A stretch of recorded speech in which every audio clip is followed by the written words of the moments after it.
This is the Texas Land Guys podcast, hosted by brothers Tim Dosch and Tom Dosch. With their partners David Marshall and Tripp Rich, they have built DMRE, the leading land brokerage in Texas. With decades of experience brokering deals between landowners and real estate developers, they take you inside the deals that move the market. All right, welcome to the Texas Land Guys podcast. Excited to have a guest with us today. I've got Tommy Mann from Winstead. Tommy, thanks for joining. Yeah, thanks for having me. Excited to be here. I know a lot of our audience is familiar with Tommy, uses him as a zoning attorney here locally in the Dallas-Fort Worth area. And we were just talking a few minutes ago. I don't think I've heard another zoning consultant's name mentioned related to Senate Bill 840. So felt like we had to have you on the podcast to talk about it. All right. Well, I appreciate that. And the first time I read it, I knew how consequential it could be for the industry. So I wrote something up, and it's sort of taken on a life of its own from there. Yeah, if you haven't read Tommy's white paper that he wrote, which is easy, you can Google it. Just his name, SB 840, Winstead, really helpful. I think you were the first one that really wrote anything on it that I saw. Yeah, I wrote it before it was even signed by the governor. So there were some people that were worried it wasn't going to become law. But I knew how important it was going to be, so I got it out there. And I will say not every city agrees with everything I wrote in there, but some do, but that's how I read it. Yeah. And this is what we're going to start hashing out when it goes into effect next week. So This will be good. Well, real quick, for just a little background for anyone that maybe isn't familiar with you or hasn't worked with Winstead before, you want to just give a quick overview of yourself and your background, how you got into what you do and why you still do it? Yeah, sure. So I started with Winstead in 2006 in the land use practice and have been there ever since, right out of law school. Back in the day when we had summer interns, they gave firm-wide offers, and you could kind of go into whatever practice group you wanted to. The land use practice guys took me out for lunch because they had just lost an associate, and I say this lovingly. I say they were old then. And that was almost 20 years ago. So I said, this could work out. And we have a huge real estate practice generally, over 120 real estate lawyers alone. So it's a great platform. And we've had this land use practice for, going on 40 years now. So it's fun. It's been a great time for the last 19 years to do this in Dallas for sure. I said locally, but do you also cover other markets? Like, do you work on anything outside Dallas? The zoning part of my practice, if I can't drive to it, it's hard to do it. Yeah. But we do a lot of economic development work, and so that stuff I've gone all over the state to do. But we also have folks in Austin, and we even have a guy in Houston who knows zoning, which is kind of a unicorn. So we can cover the whole state. Yeah, that's good. And we were talking a few minutes ago. You're unique in that your educational background. You have 2 college national championships just in the last 20-something years. Yeah, I centered my education on football. Not intentionally, but it worked out that way. Yeah. I grew up in Oklahoma, so I grew up a Sooner fan anyway, and then Michigan for law school. So it's been a good time, for sure. That's good. Well, thanks again for being on the podcast. I'm excited just to dive into the bill. We've done a couple episodes where we've talked about Senate Bill 840 specifically, and then we actually tried to walk in your footsteps and wrote our own little white paper, more from a brokerage standpoint, just activity we're seeing in the market. And so we've seen it as a game changer, as you can imagine. I know you're getting a lot of calls from developers. We're getting a lot of calls. We've made a lot of offers on different properties, but there's so many unknowns about it. And so maybe we start, I don't want to spend too much time on what the bill is, because I know that was well articulated in your white paper, and there's been a lot of discussion about that, but just where it's come from and kind of maybe some of the backing behind it and why you think it ultimately was signed into law, because I think that'll have some application into how these lawsuits will play out and, fighting on both sides, just how much support it really has at the end of the day. Yeah. So, the impetus behind the law, I think, is fairly obvious, right? It's to combat NIMBYism, which is, it has a massive impact on the ability to develop new housing certainly in North Texas and the whole state. You've seen the effects of it over a longer period of time in California and New York and places like that. So I think everybody understands what an impediment that can be to entitling new apartment development. I've been the group that was behind the bill. I think they've published stuff on it. I've talked with them. It was a pretty impressive legislative effort to get it through. They could probably give you a much more realistic breakdown of how it got through. But from my perspective, it sort of was a combination of things. I think it sort of stayed under the radar for whatever reason. A lot of the articles that were written about it during the legislative session talked about the ability to convert office buildings, which is like 5% of the bill. And frankly, it's a great section of the bill, but it won't be used very often because I've never worked on a deal yet where the developer could actually make it work because of cost or floor plate or whatever.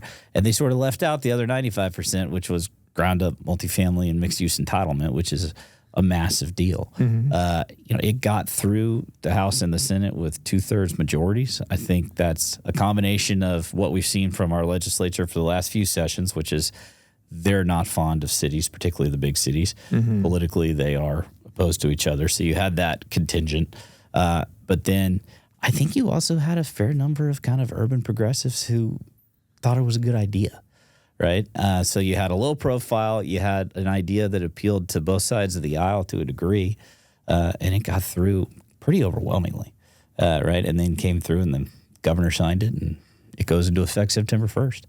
Yeah. And so when it first, I know you said you wrote your white paper early on, when it was being discussed before he had signed it, I mean, do you feel any differently about it then than you do now as far as the impact you think it's going to have? Or Oh, yeah. Look, I mean, if this is a baseball game, we're still at, batting practice. Yeah. Right? I mean, the cities that are reacting to it negatively are hurriedly adopting a series of regulations. Some are already done. Many are meeting this week with their city councils to adopt new things. We can talk about some of those, but then there's going to be litigation that spawns from what the cities are doing, certainly. There's still, if you think about it this way, the bill is, call it 10 pages, and it's attempting to preempt literally millions of pages of city zoning ordinances. So there's some ambiguities. There's some some things that aren't entirely clear, and those are going to get hashed out on a site-by-site basis over time. Right? So it's very much at the very beginning of what this is going to be. Yeah, when the bill was first signed, and so when we saw developers going from hearing about it the first time to, oh, wow, this is going to be a law, we need to start trying to figure this out. Initially, it was, this is really exciting. We're going to be able to go build, like a 3 or 4 story surface park project in Plano, close to Legacy West. But I know that a lot of these cities are now responding in different ways, but minimum heights. And what are some of the ways you're seeing the cities kind of blanket respond? So the initial conversations I had with clients and guys like you was I predicted we should look at it as kind of a spectrum. And on one end will be the cities that react as strongly in opposition to it as they can possibly think in. And on the other end will be the cities that more or less comply with it. Compliance is still a bit of an adventure because you take the city of Dallas, we have 2,500 PDs and, how do you apply this thing? And I told people, I think probably over here on this end, the most opposed to it, I guess, Frisco. Yeah. And over here on we're going to comply, what does that look like? Is probably Dallas. Fast forward to today and what we've seen, that's correct. All right, so you in this column of cities that are most reactive to it are Frisco, Irving, Arlington. The things that they are adopting, and we can talk about the specifics if you want to, are going to make it very, very difficult to actually take advantage of the bill from a developer perspective. Dallas's reaction to it and what appears to be Grand Prairie's and potentially Fort Worth is going to open up some real opportunity in those cities for sure. It's still going to be site by site, but it's dramatically different on those ends of the spectrum as to what the near-term impact is going to be. Maybe before diving into those first group of cities and kind of how they're approaching it to stop it or push back, why do you think Dallas, Fort Worth, and Grand Prairie are being more receptive to it? Do you think there's some commonality there? Or? For Dallas and Fort Worth, it's, and again, I'm speculating. We're all speculating. If you could get a council member to answer that question on a podcast, it'd probably be different than if it was, in a private setting. But part of it is just, the administrative challenge for a city as large as Dallas or Fort Worth. They can't just amend all of their regulations to try and impact something at the flip of a coin.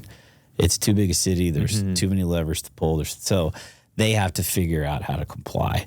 And because they're so big, they're more likely to get sued by somebody. So they're maybe a little more worried about the liability associated with it. I think there's an element of, and if everybody had just taken a deep breath, if you're a city council member, it's no fun sitting over a big, nasty zoning case where a whole bunch of people are angry. And if the state sort of takes that fight off your table, Yeah. you don't have to admit it publicly. I get you want to be responsive to your local constituents, and you don't like the idea of Austin telling you how your neighborhood should develop. But to not have to deal with those fights, there's some appeal to it, right? And so it's probably a combination of those things. And, that some cities need the investment. Multifamily is a 4-letter word in most cities. That's why I have so many multifamily clients. But from a tax impact and efficient use of resources perspective, it's pretty beneficial to the bottom line of cities. Well, exactly what you're saying, I've seen in a city like Grand Prairie, where a lot of really well-located land, but the neighborhoods don't want it developed into multifamily. And so it's land that's never been developed. It's been on the market. There's this property we worked on, I think it'd been on the market like 40 years. Yeah. Obviously not with me, but with someone else. Yeah. We had a great plan. It was mixed use, and ultimately the neighbors came out, shut it down, didn't happen. Now that same site is under contract to go through SB 840. And from what we've heard, similar to what you're saying, I think some of city council maybe understands like this is kind of what needs to happen to some of these properties. They're just never going to be developed. And now we can kind of put our hands up and say that, hey, there's nothing we can do to stop it. And I don't know. So I don't know if that's really how it plays out or not, but I've heard that from Grand Prairie. It's got to be a part of it. I don't know that if you ask an elected official if they like a bill that takes away their ability to be responsive to their constituents, of course they're going to say no. No, yeah. And I get why they would say no. Yeah. But at the same time, it's out of their hands. Yeah. So there's maybe some relief underneath that as well. Now let's talk about some of the cities that I guess early on they started having these, open sessions behind closed door sessions. And so Irving and Plano and Frisco and what we've seen. And I know, like you said, they're still having meetings. We're recording today just a few days before the Labor Day weekend and the bill coming into law. So they're still having meetings this week. So there's still going to be stuff we'll be seeing and hearing about. But what are some of the ways you're seeing them respond? And I mean, feel free to be as detailed as you want. Yeah. So one thing we've seen at least a version of in Arlington, Irving, and Plano is a minimum height. So what the bill says is they've got to allow you the highest height allowed for a commercial building on the site or 45 feet in height, whichever is greater. It doesn't say anything about minimum heights. So there's an element of that in each of those three cities. Plano's approach is more site by site. It depends on the existing zoning of the site as to what your minimum height might be. In Arlington and Irving, it's just going to be a blanket, either 6 or 8 stories minimum height. And that's going to be extremely challenging regularly. There's just, it's just a matter of, obviously, if you kick something into high-rise construction, the costs go up exponentially. The rents have to justify it. And you can just look at how much of that product exists in those two cities. It doesn't take a genius to figure out that it's probably going to be a massive impediment, right? And then there's been a focus on infrastructure, which I understand, if you've got a bunch of land that was originally planned for retail or office, and it might become multifamily, then you've got to think seriously about water and sewer capacity. So they're injecting new requirements to study those things. Then they're placing a lot of requirements around LEED type certification for the construction of multifamily. That one, frankly, is just an attempt to make it more expensive. To me, you can't logically explain why only multifamily should have to meet that standard and not office and not retail and not single family.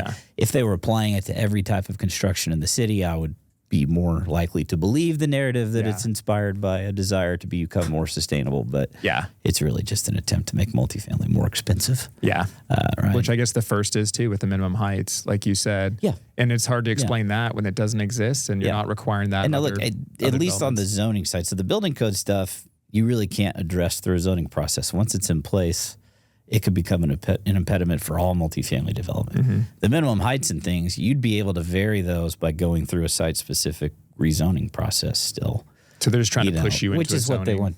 They want you to coordinate with the neighborhood and with the council. What is what we've done for the first 20 years I've been doing this, right? And then Frisco is sort of its own animal, what they've decided to do. And I mean, I give them high marks for creativity.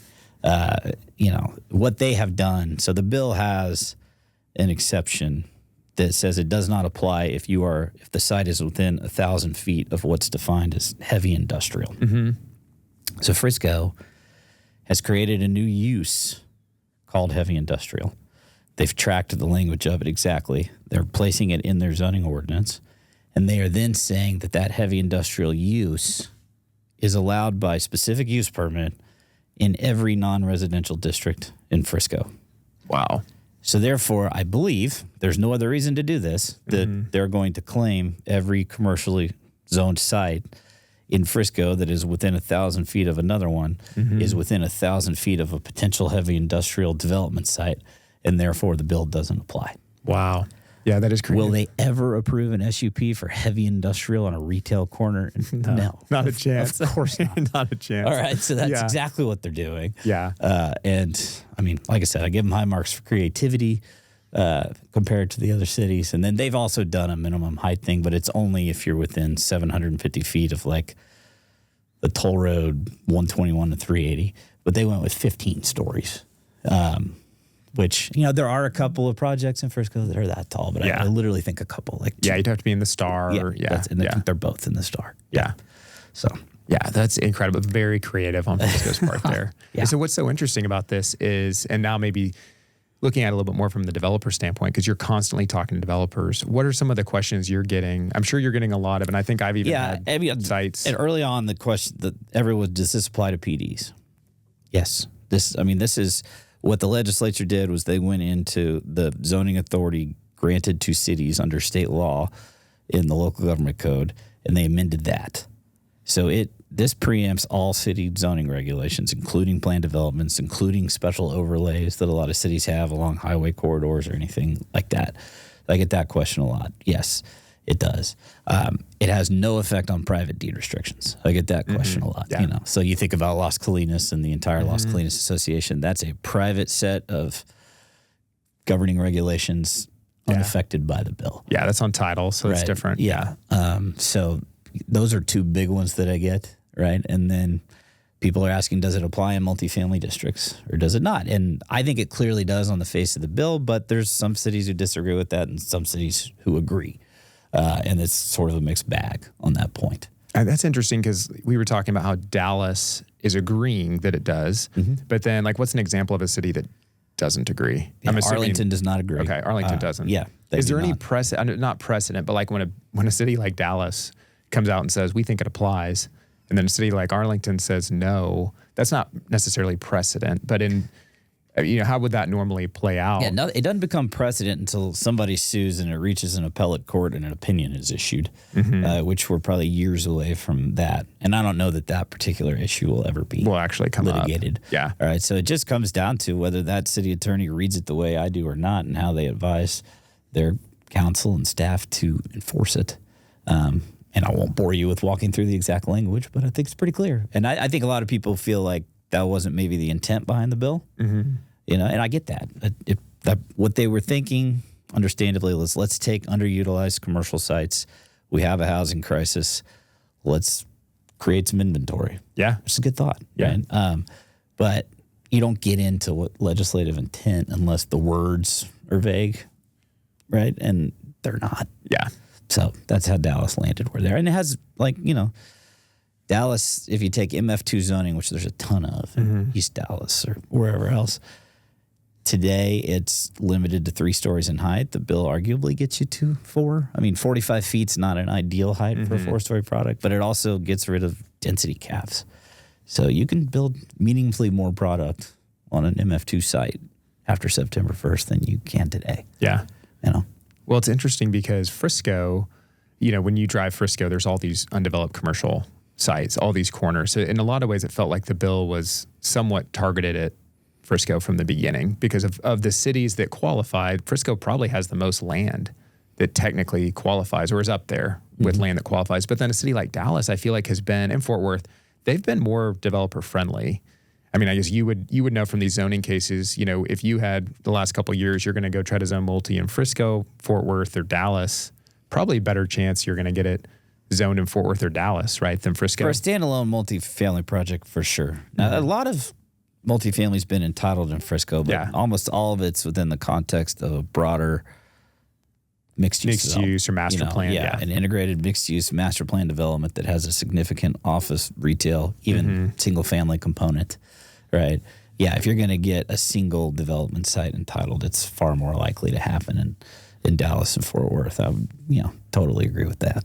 What are you advising, developers that are talking to you now to do? Because I've had a lot of developers asking, nobody knows. It's all kind of speculation. What does the city want to see? The first thing is don't put up a bunch of hard money immediately because the floodgates are about to open, because that's not true, right? Everything I just explained about some of those suburban cities, it's going to be hard. There's still going to be a period where we have to figure out how this is going to be implemented. And we may make the decision in a lot of cases to just go ahead and try to rezone the site. Mm-hmm. And if nothing else, the bill changes the dynamic of that discussion, because the cities at least have to acknowledge it's possible we'd be allowed to do this without going through this process, but that's the biggest thing. Like, sure, more sites are in play, but don't just go put up stupid hard money or start speculating on land. And then it's still site by site, because like I said, all these cities have all sorts of different unique existing regulations, and whether or not the bill preempts that. Mm-hmm. I mean, take, for example, the residential proximity slope in Dallas. Mm-hmm. The city, to their credit, has issued guidance on how they're going to enforce it, which is very helpful. But it was not clear, and there were a couple of different ways it could have been interpreted, and that's just one example. And there's tons of those examples in each of these cities. So the site still matters. The zoning of the site still matters. It's kind of a comparison process. And so if you're looking at a site in Arlington versus Frisco, what you're going to submit, is it a plat, or is it just going to depend? One thing the cities are all doing, because they have to, is the bill says that approvals under it must be administrative. They can't force you to go through a public hearing process. So almost all the cities, in addition to whatever regulations they may be changing, are adopting a new process. It'll be at a site plan process, essentially, but it'll be reviewed for the most part at a city staff level. Mm-hmm. So if you qualify for 840 and you meet the requirements, it gets approved like a building permit. It doesn't go before the city council or the planning and zoning commission. So all the cities are putting some version of that in place. Yeah, I know in the bill it addresses like they can't have a traditional site plan approval process where you're having to go through council versus making it administrative. The whole idea is to remove the political barriers to delivering these projects. But I would assume, again, that you're going to see cities using delay as an opportunity. This isn't a new exercise. Right? The legislature's done this the last few sessions, whether it was the building materials law, the shot clock bill, several different pieces of legislation aimed at trying to remove bureaucratic obstacles to development. And they've been limited in their success. I think we've all seen. Now, we'll say that whether it takes you 30 days or 90 days to get a plat approved is a less consequential circumstance than whether or not you're allowed to build apartments. Stakes are a lot higher on this one. The value associated with the applicability of the law is much greater. Yeah. So the likelihood for dispute is much greater. I mean, you're not going to, if a city takes 60 days longer than they're supposed to approve a plat, it's going to take a very unique circumstance to care enough to sue, because no lawsuit gets done in 60 days. Yeah. Right. This, whether or not you can build the project at all, there's a lot more at stake. Yeah. Well, I know you've mentioned lawsuits a couple times. So, I mean, do you see us seeing that like almost immediately? I know a lot of developers don't like to sue. So one of the things the bill does that's super interesting, and I can't really think of anything like it. It's, when you talk about someone suing, they've got to have standing. And normally the person suing to have standing has to have some sort of injury. So that would be the developer. Like, you blocked my project, I can sue you. Mm-hmm. Okay, well, yes, developers have standing under the law. But so do nonprofit housing advocacy organizations under the bill. They can sue the cities. So they're not going to have a specific project that has been blocked. So there's more people who can sue under this. So anytime you have more people with standing, you have a greater likelihood, that lawsuits are going to come. Yeah. Well, I mean, I've heard class action lawsuit from the cities against the state. That somebody threw that out. Did you see that happen? One. I mean, so some cities did that on the ETJ removal bill. Without nerding out for you, the legal argument there is very different from this one. It's essentially a constitutional argument, like you took away our legislative authority and you gave it to individual citizens and landowners. This didn't do that. I mean, the cities have zoning authority because it's granted to them by state law. They went into the state law that grants it to them, and they amended it. I mean, so anybody can file any lawsuit, and it gets thrown out. I don't think that one goes anywhere. I think what the legislature did is clearly legal. Yeah. Well, I've also wondered the other category would be just landowners. Landowners that maybe there's a lot landowners that have taken their properties through rezones like several times over years and just been denied. Well, now they think their properties are worth 50% more because they potentially qualify for SBA 40. I mean, So it's one thing to talk about suing somebody. It's another thing to actually do it. I don't really do it. I'm not really a litigator. Yeah. It takes a very unique circumstance when you represent developers for a living, nobody wants to go through that process to build a project. Yeah. Right? They would much prefer to build consensus and get traditional approvals and show those to the bank and show those to their LPs. And it's all easy path to victory. I mean, always for the guys we work with. Yeah. Yeah. But it's going to be hard to avoid on this one to some degree just because the stakes are so high. Yeah. Yeah. Well, and it seems like cities like Dallas, like Fort Worth, they want to avoid that if they can. But it seems like Frisco is basically saying like, we're ready to be sued. Yeah. Because that's how it's going to play out. Yeah. It's interesting, right? I mean, a city like that probably is in a better position to afford the legal fees associated with it. Mm-hmm. They're more nimble. They can handle the prosecution of the lawsuit better. Yeah. Dallas has so many things going on at once. It's just harder to manage. But it's also like people don't build apartments just because of zoning or not. Yeah. If they did, I'd be doing this podcast from my home in the Swiss Alps or something, right? Yeah. The capital markets still matter. Those don't change on September 1st. Those have been the primary impediment to delivering new product for the last 3 years. Mm-hmm. And so I think the fear that all of a sudden apartments are going to pop up everywhere from some of these cities is a little unfounded. Everybody might have benefited from a deep breath and thinking through this.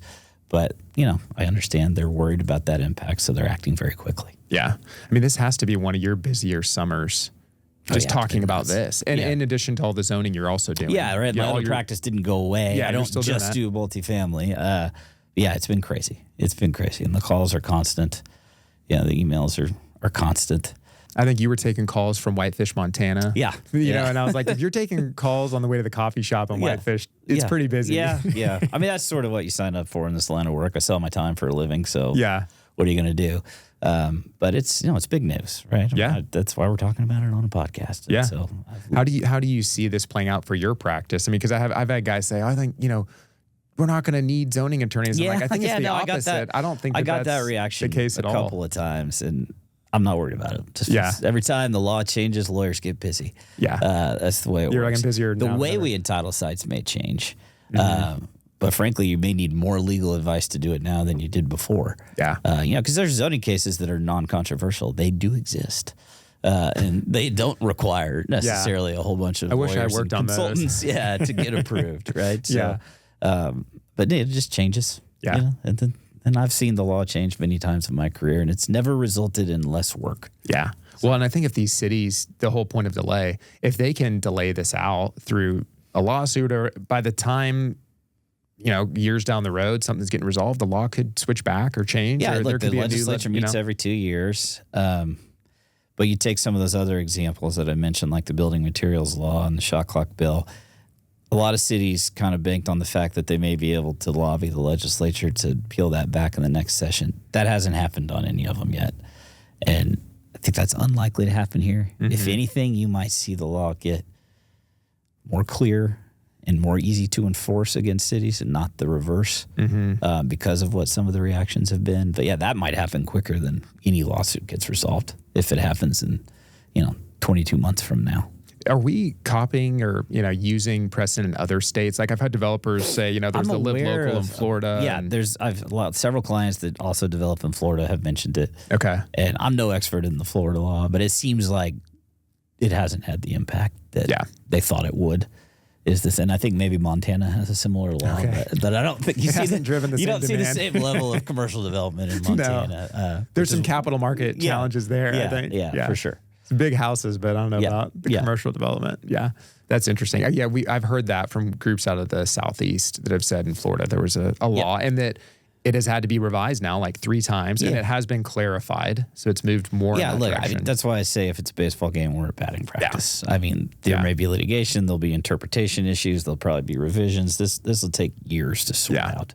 But if you're a developer, and as a broker, this has been interesting because when I first heard about this law or this bill, so I started in Houston. There is no zoning in Houston. Yep. And so they do regulate land use in Houston. They do. They just don't use zoning to do it. But when you hear about this bill, it's like, this has to be too good to be true was my first thought. But then there's an opportunity cost to just saying, I'm not going to go work on sites that could be Senate Bill 840 sites. And so we've been really busy and we've been working on them.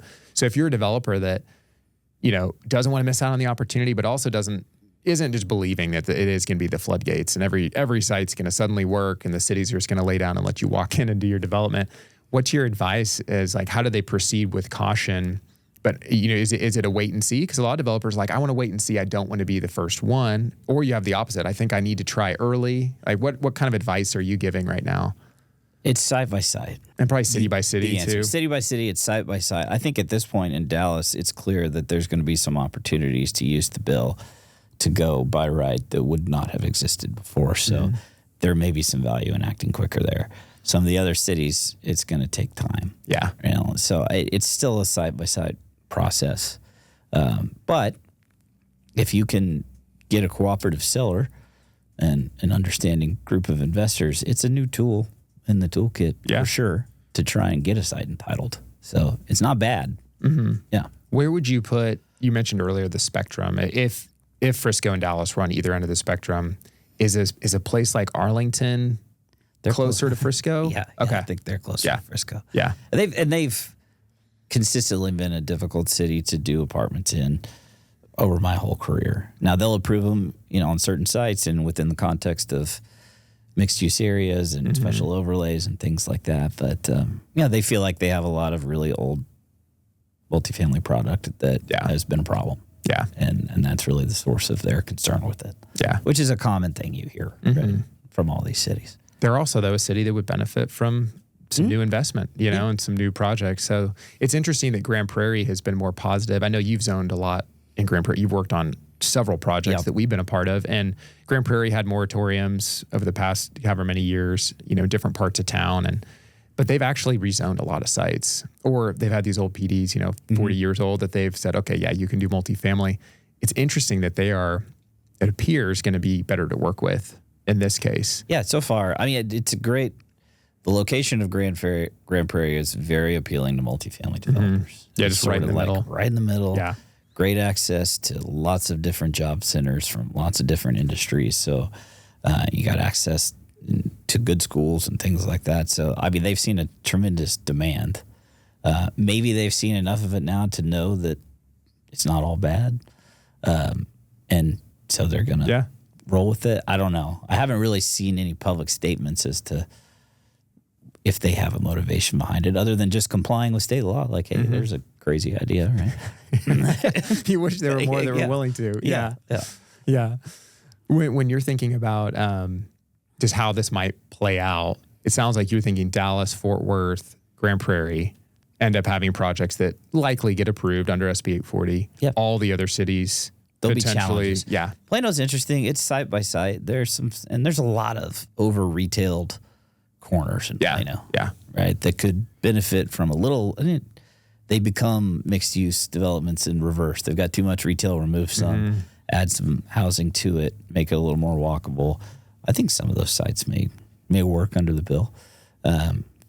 But then there's sites where they're going to have minimum heights of 120 feet. Yeah. It's going to be hard. Unless you're in the middle of Legacy West. Which there's some of that product there. Yeah. What about the bubble city? So I've heard, Mesquite, they had a population in 2020 that was over, and now they don't. And then Denton's the reverse. So, do they qualify? Denton says they don't qualify. I'm interested in your opinion on that. Yeah. So I looked at this once. Now we're really nerding out on technical legal things. But there's this thing in Texas called the Code Construction Act, which gives guidance on how all Texas statutes are to be construed. Okay. It addresses some things it doesn't. It's very common for statutes to have a population threshold in Texas, not just in the zoning context, in lots of contexts. So the Code Construction Act does provide guidance on this. And if the individual statute doesn't say how the population threshold is to be measured, then you must use the most recent census. Okay. So the most recent census from 6-7 years ago does not have Denton at 150,000 people. So Mesquite so is, they're right? taking the. I have it. I think Mesquite may be, but now they're not. Yeah. But it's okay. So it's. I think Denton's got a defensible position as to why it does not apply. Interesting. Okay, it's funny, and then maybe Mesquite, even if they aren't 150 anymore, would technically qualify. Which is, but no one's been talking about Mesquite. It's a harder place to develop. Definitely applies to to Garland. Garland's got more than 150,000. But if you look at the bill across the state, North Texas is unquestionably the most. It's like half of the cities. Yeah, I mean, I think there's maybe one suburb of Austin, like Killeen, maybe one other that has 150,000. To your point, Houston doesn't have zoning. Yeah. Some of the suburbs do, some of them don't. Yeah, some of them do, and but they it's aren't big obviously enough. less impact. In Dallas, it's close to a dozen cities that are affected in North Texas. Yeah. I mean, you do have Lubbock on there and some cities, like that are over 150. Yeah. Which is, I don't know. You got to be over 150 and also in a county that has over 300. Okay. Yeah. So you have to see that. Yeah. So I'm taught some of the West, like Amarillo and Lubbock, I'm not sure on the county populations. What about Austin? I mean, obviously the bill, that's the backyard of the bill. Yep. It applies to the city of Austin. I was talking to our guys in Austin and they were saying that I think Austin's about to come out with a statement on it. I think they're going to abide by it. Comply. Yeah. But it's, again, zoning is so complicated in Austin. Well, they have other impervious coverage and all these other things. Access, side-by-side analysis as to what the impact will be. Yeah. Kind of nerding out a little bit on one of the details you mentioned earlier was and I think it would apply to a place like a Preston Center, but where you have the proximity slope. And I guess how Dallas just recently what they've done. Find that. So what the bill says is you have to allow the highest height of a commercial building on the site, or the highest height a building could be on the site. What the residential proximity slope does is it says you have to set back, 3 feet for every foot away from a low-density residentially zoned piece of property. So what Dallas is doing is they're going to take the RPS, if you have an entire site, and they're going to measure the point on the site at which you could achieve the highest height based on that slope. So it'll be the point that is farthest away from whatever single-family or low-density residential zoning is creating the slope. Okay. So they'll find that highest point allowed, and then they'll allow that height across the entire site. Wow. So again, still very site by site, but potentially very impactful depending on the site. Now, if the site's getting hit from all 4 sides, it can be different. But a lot of places like Preston Center, it's only coming from one direction. Just the tollway. So so it could be meaningful. Yeah, that's really interesting.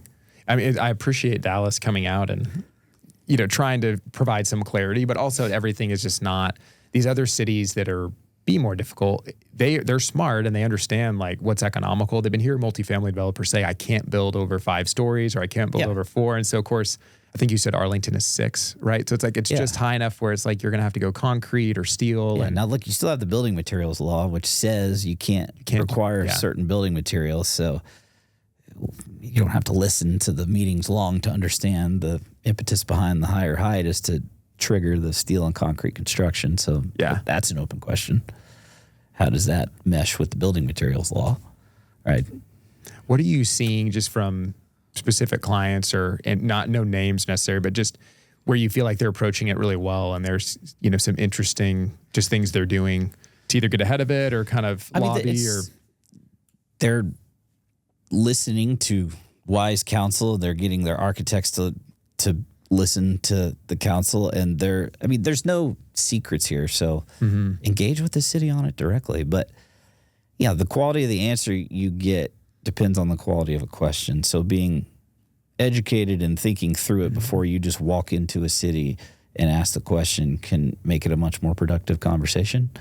So, the right way to do it is to put the brain trust together internally, think about it, frame it up, then go talk to the cities. Ultimately, you're going to have to go pull a permit. It's not like you're going to be able to build these things without ever talking to the darkness. city. So there's no reason not to sit down and talk to them about it. But we're all figuring it out. Yeah. It's brand new for the cities too, right? They've got questions. And are you finding them pretty receptive to talk to about it, the cities? It's city by city. Yeah. Yeah. But a lot of them are. Because they're still a city. They still have to engage with the public and be clear and consistent in the way they enforce their permitting process, right? But they are having to overhaul those processes. I think Dallas in particular is bracing for more permitting activity. Yeah. For sure. That's going to be fun. It's already challenging to get through, so that'll be interesting. Yeah.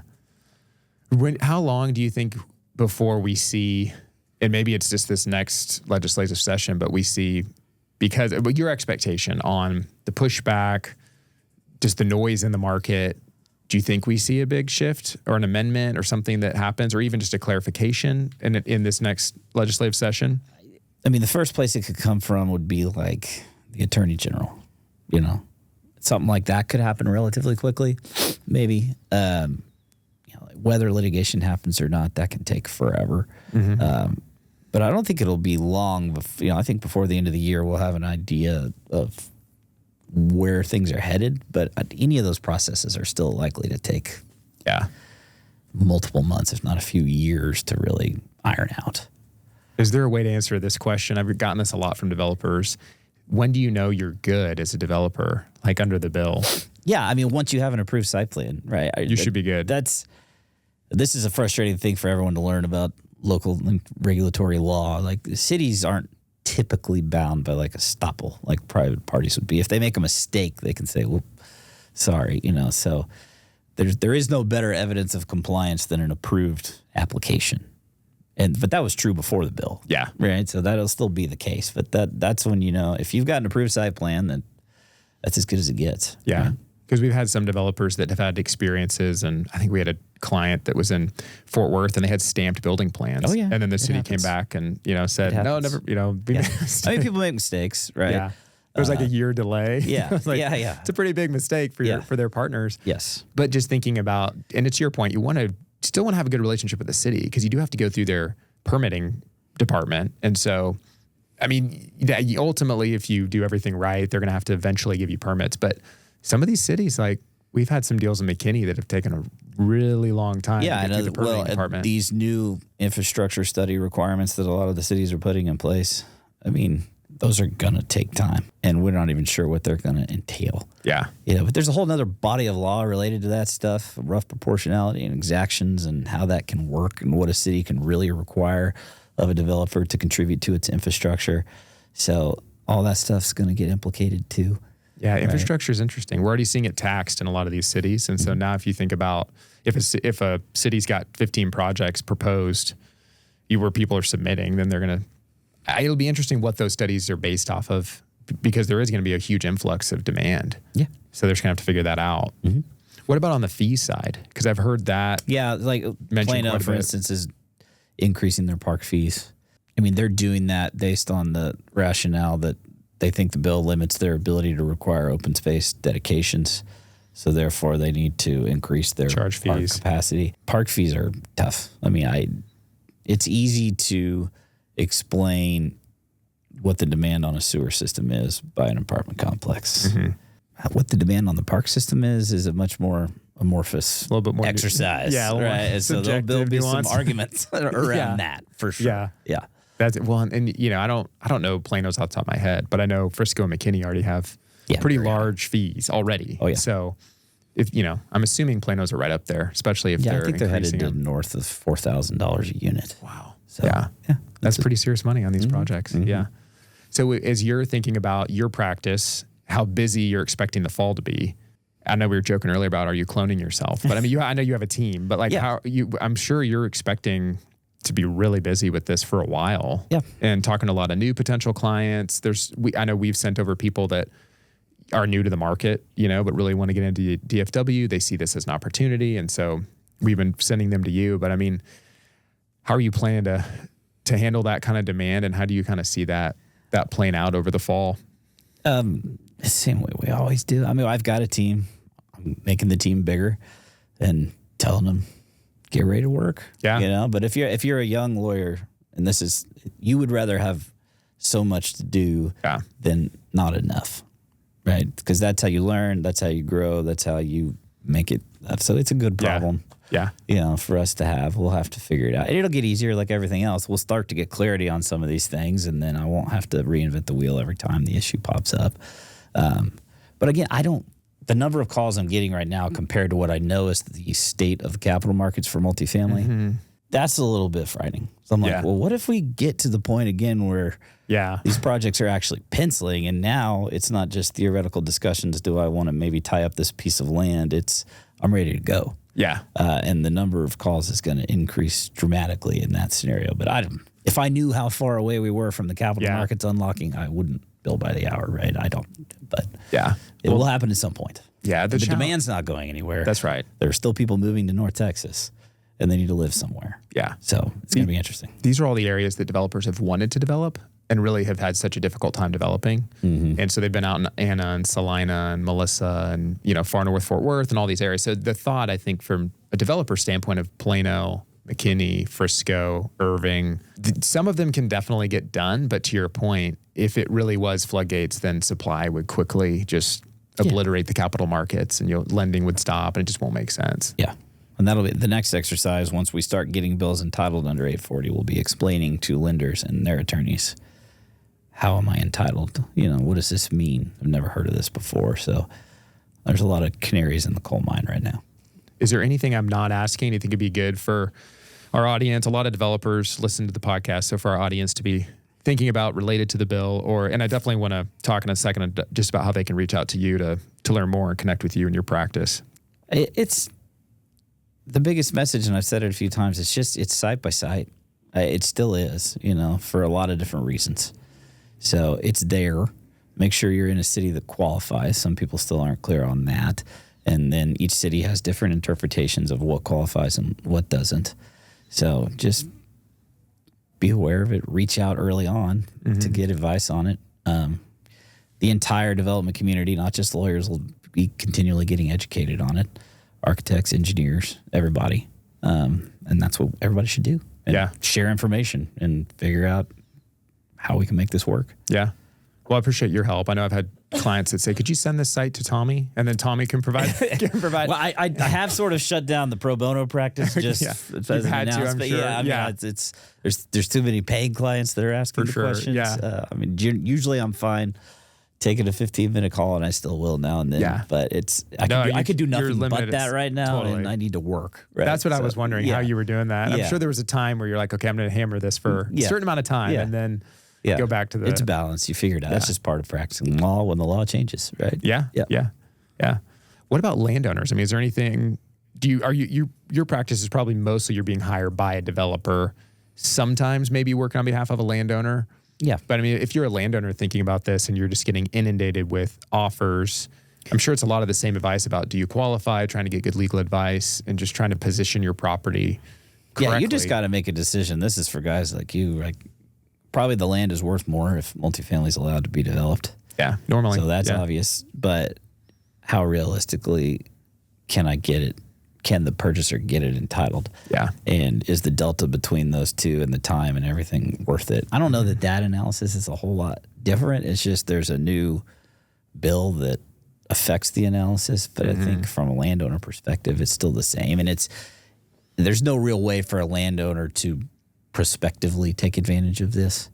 Because what are you going to do? Go hire an architect and an engineer and get a site plan approved and then try to sell it? That doesn't work, because every developer has a different program and a different way they like to do it. So you don't do that to sell your land. You don't go try to permit it, right? So and that's not a new strategy. So I think it's the same analysis with a new wrinkle for landowners. Yeah. I think the challenge for landowners is just when you're getting so many offers. We always say in our business, if you've got an offer at some point in your life of owning a property at $10 million, it's always going to be worth $10 million. Even if today it's worth $5 million. Those landowners, don't ever forget about those offers they got. And some of them are getting offers right now from these developers that are just throwing offers out that are huge numbers. So try not to get sidetracked on that. And this story is not new to SB 840, right? Some people just try to get it tied up and then retrade the deal once they learn it. And so if anything, maybe this discussion helps landowners realize this is not some crystal clear slam dunk necessarily. Yeah. But there's some sites where it will be super meaningful. Mm-hmm. I had a landowner in one of these cities we're talking about. We were in the middle of a 7-month rezone. We came up on a hard date.